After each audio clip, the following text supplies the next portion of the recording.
Hai, Assalamualaikum warahmatullahi wabarakatuh dan salam sejahtera.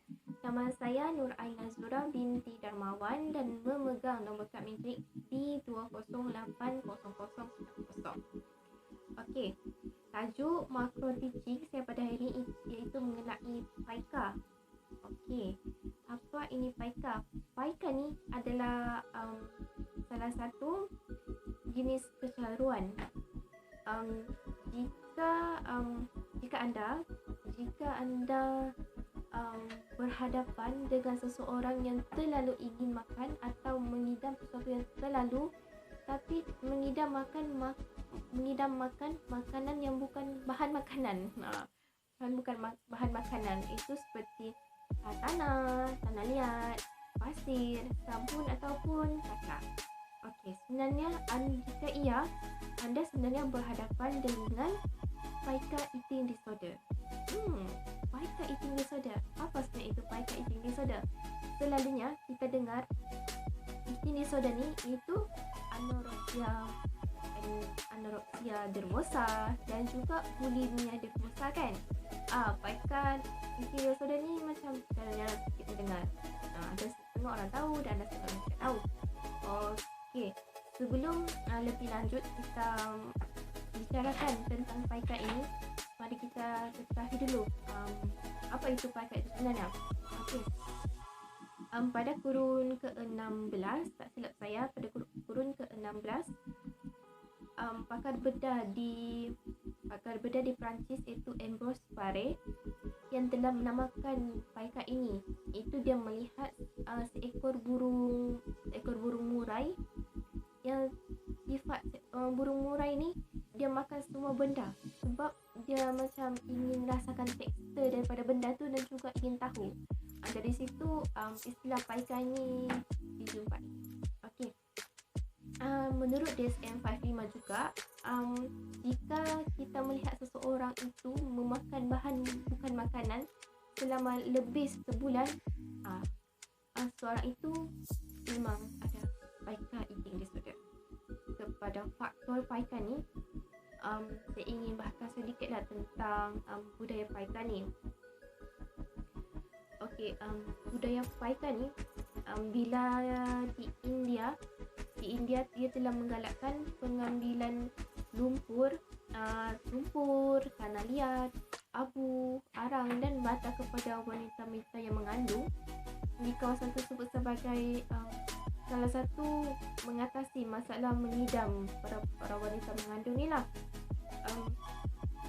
Selain itu, PAIKA ni juga menjadi sebahagian daripada amalan kesuburan bagi setengah wanita itulah, seperti pada masa di kawasan Afrika Timur yang memakan tanah sebelum, semasa dan selepas tempoh kehamilan dan kepercayaan bahawa tanah itu punya kuasa magic yang magic dalam menentukan masa dengan bayi yang mereka kandung. Bila mereka makan bahan bukan makanan tu, mereka menganggap bayi yang dilahirkan akan sihat, otak cergas, gitu. Anak yang lahir sihat lah.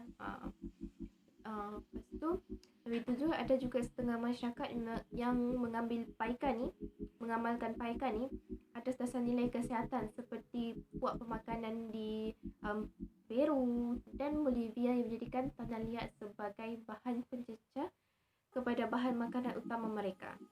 Itu ubi kentang bagi tujuan meningkatkan segala toksid yang mungkin terdedah kepada kesihatan mereka.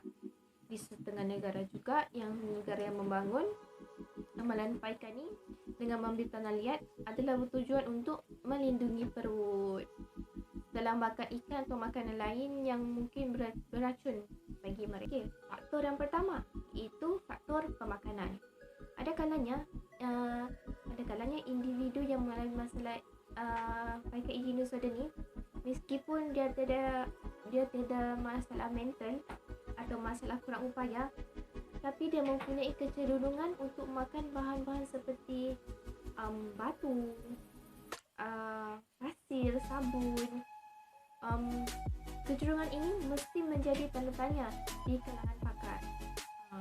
dia namun kebanyakan pakar mengaitkan keadaan diri pesakit Pica ni sebenarnya dia kekurangan zat besi dan ferum sebagai salah satu faktor yang membawa kepada berlakunya